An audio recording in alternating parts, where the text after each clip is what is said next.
Clinical science internal medicine हम start कर चुके हैं जी regarding AMC specially and along only needs place whatever other exams. कोई भी एग्जाम्स होगा आपका जी, इसमें से बिल्कुल आपने हम पढ़े हैं बिल्कुल स्मार्ट वे के साथ। हम हार्ड स्टडी की तरफ नहीं है, हार्ड स्टडी हमने पहले बेसिक साइंस और क्लिनिकल साइंस में कर ली हुई है, अब हम करें smart study. So this is our third lecture or with the name of topic known as esophageal cancer. Heading the esophageal cancer.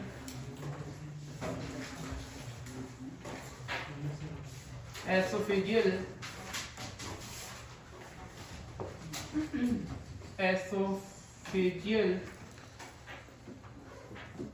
cancer.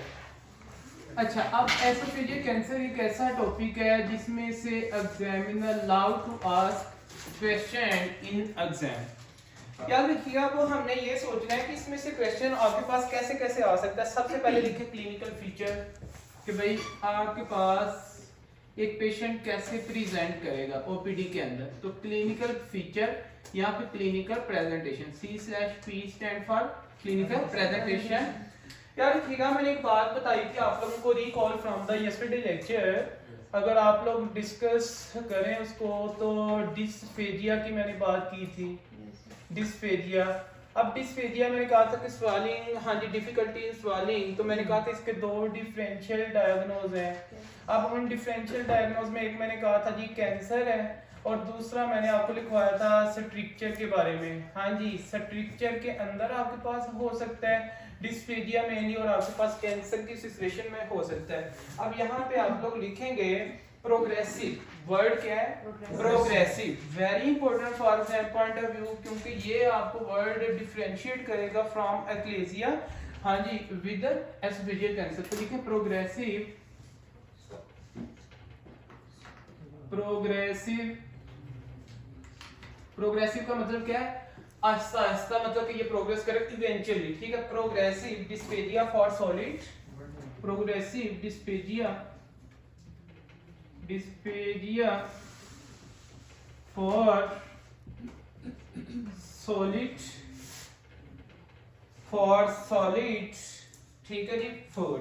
ये एक पॉइंट इसके लिए बहुत ज्यादा इंपॉर्टेंट है, ये जो लाइन है इसकी, ठीक होगा। स्पेशली मैं इस डिस्फेजिया के ऊपर बड़ा जोर दे रहा हूँ क्योंकि ये वाली आप लोगों को डिफरेंशिएट करेगी। अच्छा खैर, आगे हम बात कर लेते हैं। देखें hoarseness will be later sign. देखें, मैंने अगर आप लोग रिकॉल करें प्रीवियस लेक्चर्स में, मैंने जब आप लोगों को गर्ड बताया था तो मैंने कहा था गर्ड में डिस्फेजिया आपके पास क्या है? अर्ली साइन के लेटर साइन। ये आपके पास क्या था डिस्फेजिया में? Later sign. So later sign in case of oesophageal cancer will be hoarseness of voice. क्या? Hoarseness of voice. तो लिखें जी होर्सनेस ऑफ वॉइस। ये आप लोगों को पॉइंट इसका पता होना चाहिए। अब एग्जामिनर जो आपके पास है, अब ये जो होर्सनेस ऑफ वॉइस है ना सिर्फ इस एसोफेजियल कैंसर में आ सकती है, बल्कि अदर और भी आपके पास डिजीज है जिनमें आपके पास आ सकती है। तो लिखिए डिफरेंशियल डायग्नोस। ऐसी और कौन कौन सी कंडीशन है जिनके अंदर आपके पास ये होर्सनेस ऑफ वॉइस आ सकती है? तो नंबर 1 पे लिखें जी आपके पास लरिंजियल कैंसर। लरिंजियल कैंसर, लरिंजियल कैंसर, लेरिंग्स का। अच्छा, आपके पास आ सकता है जनाबे इसमें लंग कैंसर के साथ। अगर किसी को लंग कैंसर है तो उसके साथ भी आपके पास आ सकता है। आपके पास आ सकता है ये किसके साथ? एसोफेजियल कैंसर के साथ। तो we know very well, we learn from here कि hoarseness of voice can be come from laryngeal cancer, lung cancer and esophageal cancer. Very important. Next आगे लिखें प्लीज। आपके पास ये हिकअप, हिकअप ये आप लोग हिचकी जिसको कहते हैं, हाँ जी, तो लिखें जी हिकअप, तो हिचकी, ठीक। हिकअप में बी एन अर्ली साइन। अच्छा, इसके बारे में हमने क्या लिखना है? होर्सनेस ऑफ वॉइस आपके पास क्या है? Later sign. ये आप लोगों को पता होना चाहिए, लेटर साइन आपके पास। क्योंकि साइन मैं क्यों कह रहा हूँ, जब आपके पास पेशेंट आएगा तो वो जब बोलेगा तो वॉइस इसकी चेंज होगी ना। तो आप उसको कर रहे हैं ना जज। जब आप जज करेंगे तो साइन बन गया। ठीक, आगे देखें। हिकअप, हिचकी की अगर मैं बात करूं तो ये आपके पास क्या होता है, may be early sign, may be early sign. ये आपके पास क्या हो सकता है जी, अर्ली साइन, ये पहले साइन हो सकता है, ये आप लोगों को पता होना चाहिए। अच्छा खैर, उसके बाद देखें आप लोग इसमें नेक्स्ट आप लोगों ने यहाँ पे, ये तो है जी इसकी आपके पास क्लिनिकल फीचर्स के बारे में। आप एक ना पॉइंट लिखें, एंडोस्कोपी इन्वेस्टिगेशन लिखे नंबर 2 पे लिखे जी इन्वेस्टिगेशन। IF स्टैंड फॉर आपके पास क्या है जी, इन्वेस्टिगेशन। अब अगर मैं यहाँ पे इन्वेस्टिगेशन की बात करूँ तो याद रखिएगा आप लोग करवाते हैं जी क्या, एंडोस्कोपी। अब मैं आप लोगों से पूछूंगा एंडोस्कोपी, भाई एंडोस्कोपी आप लोग यहाँ पे क्यों करेंगे, याद रखिएगा डायग्नोस आप, ये आपके पास ना क्या, एंडोस्कोपी विल कंफर्म, लिखें विल कंफर्म डायग्नोस, ये आपके पास क्या करेगी, डायग्नोस को कंफर्म करेगी। अच्छा, किसके, एसोफेजियल कैंसर पे, ठीक होगा जी। अच्छा, अब इस जब ये कैंसर है, मुझे एक बात बताइएगा, एसोफेजियल कैंसर है जी, बंदा वो क्या प्रॉपर तरीके से डाइट प्लान उसका होगा, क्या वो बंदा खाए पिएगा, क्या उसको एनर्जी मिलेगी, तो विद द टाइम उसका वेट लॉस होगा ना। So weight loss, unexplained weight loss is one of the red flag,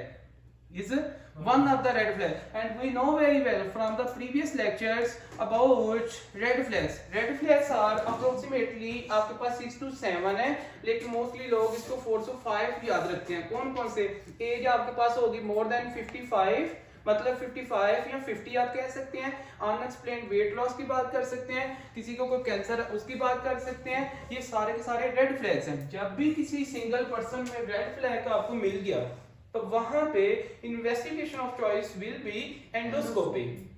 जब भी रेड फ्लैग मिल गया एंडोस्कोपी, ठीक। अगर अब आगे बात कर लेते हैं नेक्स्ट प्लीज।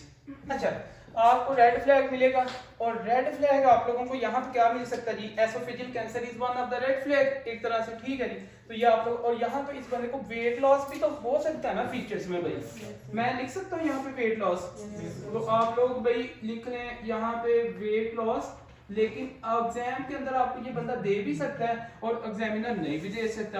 मेन जो प्रेजेंटेशन है वो तो ये वाली है, ये बंदा देगा, ठीक। मतलब क्या, डॉक्टर साहब मसला ये है कि मैं अपने इलाके में, मेरे एक डॉक्टर था, जब मैं बीमार होता था मैं उससे दवाई शवाई लेके खाता था, मुझे कुछ टाइम के लिए आराम रहता था, फिर मैं खाना पीना मेरा ठीक था।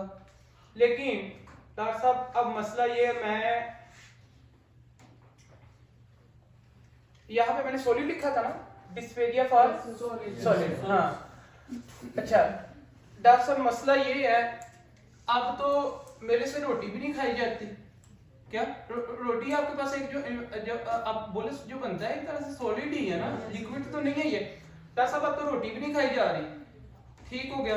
तो ये आस्ता आस्ता मतलब कि क्या होगा जी, प्रोग्रेशन हो रही है ना डिजीज की।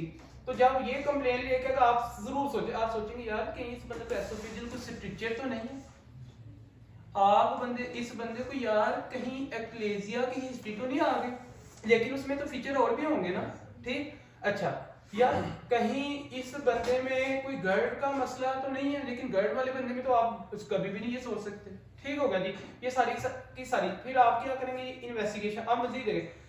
फिर एक और, डॉक्टर साहब मसला ये है कि मेरे ना पिछले कुछ दिनों से मुझे ऐसे लग रहा है कि मेरा ना मतलब कि एक तो बॉडी भी, जिस्म भी थका थका रहता है, दूसरा मुझे लगता है मैं कमजोर होता जा रहा हूँ, समझ रहे हैं ना, ऐसी कंप्लेंट्स करेगा। तो आपने साथ में हो सकता है अगर डिजीज प्रोग्रेस कर गई है और ज्यादा वर्सन की हुई है तो हो सकता है वॉइस भी आपको चेंज मिल जाए, हो सकता है साथ में वो हिचकियां बार बार, समझ रहे हैं ना। तो ये सारी चीजें, तो आपके वेट लॉस की बात आएगी तो आपने क्या करना है, एंडोस्कोपी। तो एंडोस्कोपी विल कंफर्म, ये आपके पास कंफर्म करेगी, आप रूल आउट करेंगे एसोफेजियल कैंसर को। तो rule out to oesophageal cancer, तो ये भाई आपके पॉइंट कर। अच्छा, फिर आप क्या कर सकते हैं, आप लिखेंगे जी बेरियम स्वालो, लिखें बेरियम स्वालो, बेरियम स्वालो। अच्छा, मैंने कई दफा मैं रिपीट कर चुका हूं, बेरियम मील, बेरियम, डॉक्टर साहब प्लीज,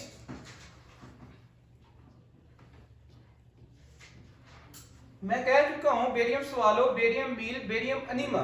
बेरियम अनीमा कहां से करते हैं? रेक्टल से, और barium swallow, barium meal oral से। ये पॉइंट आपने याद रखना, ठीक। अच्छा जी, अब ये पॉइंट पता ना। अच्छा, ये बेरियम स्वालो, अब आप ये कह सकते हैं कि भाई आप कब करेंगे? हाँ जी भाई, एंडोस्कोपी साथ ही तो नहीं ना कर देनी, हर एक बंदे की एंडोस्कोपी इतना आसान काम नहीं है कि आप किसी की भी एंडोस्कोपी कर दें, स्पेशलिस्ट बंदा ये करता है, ठीक है। इसलिए आपके पास कोई अच्छा गैस्ट्रोएंटरोलॉजिस्ट होगा ना, तो वही एंडोस्कोपी करेगा, ठीक है, जिसका एक्सपीरियंस है, वेल एक्सपीरियंस बंदा, ठीक है। हो सकता है एंडोस्कोपी के दौरान इस बंदे को एस्पिरेशन हो रहा है, एस्पिरेशन की वजह से निमोनिया बंदा मर भी सकता है इसकी वजह से, इसलिए ये तो। अच्छा, फिर हम क्या करेंगे, ये तो मैंने ये बताया था एग्जाम के लिए, जब भी आपको रेड फ्लैग मिले तब आपने ये काम करना है, ठीक। अच्छा, बेरियम स्वालो, अगर आपके पास डायग्नोज आपको अनक्लियर अनसर्टेन है, क्या अनक्लियर अनसर्टेन है, आपको नहीं पता कि यार पता नहीं ये है कि नहीं है एसोफेजियल कैंसर, तो फिर आप बेरियम स्वालो कर लेंगे। इफ डायग्नोज अनक्लियर, अगर आपको डायग्नोज क्लियर नहीं, आपको नहीं पता, क्योंकि presentation always give information regarding provisional diagnose, हमेशा आपको प्रोविजनल डायग्नोज बताएगी, कभी भी कंफर्मेटिव डायग्नोज नहीं। हाँ, कुछ डिजीज हैं जिनके हॉलमार्क्स हैं, जिनको आप देखते कहते हैं कि यार ये इस बंदे में वाकई में है, ऐसे ही है ना, तो ये आपने पॉइंट याद रखना है। लिखें प्लीज एसोसिएशन, नंबर 3 है ना, नंबर 3 पे लिखें एसोसिएशन। ओके, अब यहाँ पे आप लोगों को पता होना चाहिए, we know very well from the basic science, this is a 25 centimetre food pipe in length, food pipe known as आपके पास oesophagus, oesophagus below connected with J-shaped structure known as stomach, and stomach below connected with large intestine or small intestine? Small intestine. And which of the following first part of the small intestine? Duodenum. And duodenum have how many parts? Three parts. Which parts? First part, second part, third part. And food absorbed from which part? Second part. ठीक? And where is ampulla of Vater open?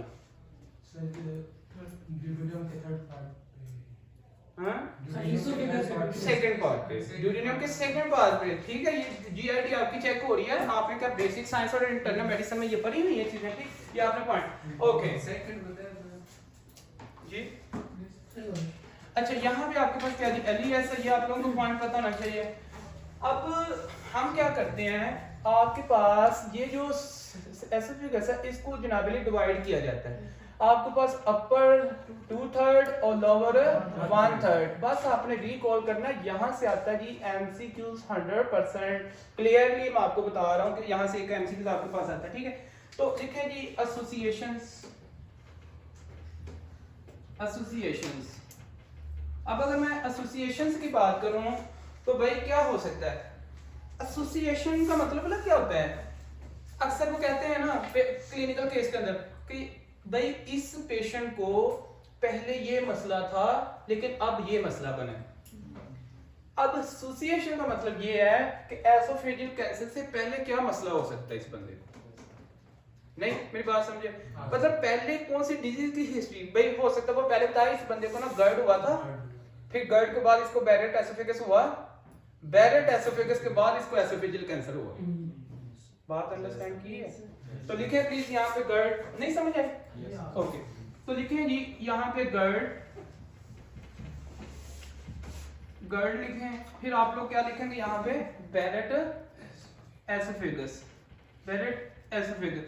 अब मेरा आपसे ये है भाई, क्यों ना हम अपने पेशेंट्स के साथ हमदर्दी जाहिर करें। जब कोई बंदा भैया आपके पास, हाँ कुछ पेशेंट्स ऐसे होते हैं उनको मसले होते हैं, आप किसी बंदे को सीने की जलन होगी तो वो भाई पेरिफेरली में जाएगा, वहां पे जाके एंटासिड ले लेगा और टीपीआई लेके तो अपना गुजारा करता रहेगा, वही ओमेप्राजोल वही मेगा के कैप्सूल 20 mg के साथ चलते रहेंगे, तो जनाब अली वो बंदा खाता रहेगा तो टाइम गुजारता रहेगा।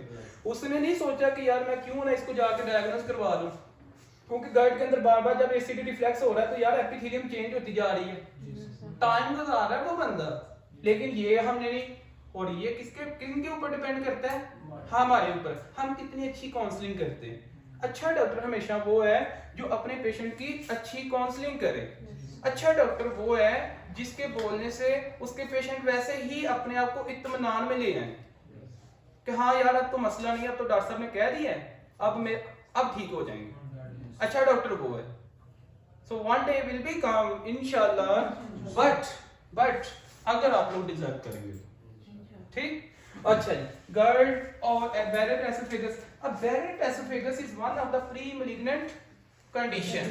अभी Barrett esophagus में कैंसर नहीं होता, लेकिन अगर आपने पेरिफेरली बंदे ने जनाबे जो क्वाइट डॉक्टर है, मतलब अताई डॉक्टर जिनको जो भी कह सकते हैं, अगर वो मेडिसिन मतलब ऐसे फजूल किस्म की देते जा रहे हैं जी, ठीक, अगर उसने GERD को ठीक नहीं किया, इग्नोर कर दिया, Barrett esophagus आएगा।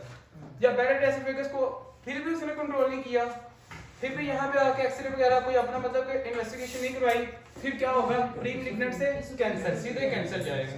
जब कैंसर होगा तो cancer can be benign and can be malignant, but यहाँ पे आपके पास मैलिग्नेंट होगा, ये आप पॉइंट याद रखिएगा, ठीक। आप देखिएगा Barrett esophagus में ये एक प्री मैलिग्नेंट आपके पास वो है, if untreated to patient, लिख लें, if untreated to patient can be developed, he or she can be developed, हाँ जी, squamous cell carcinoma and adenocarcinoma, लिख लें।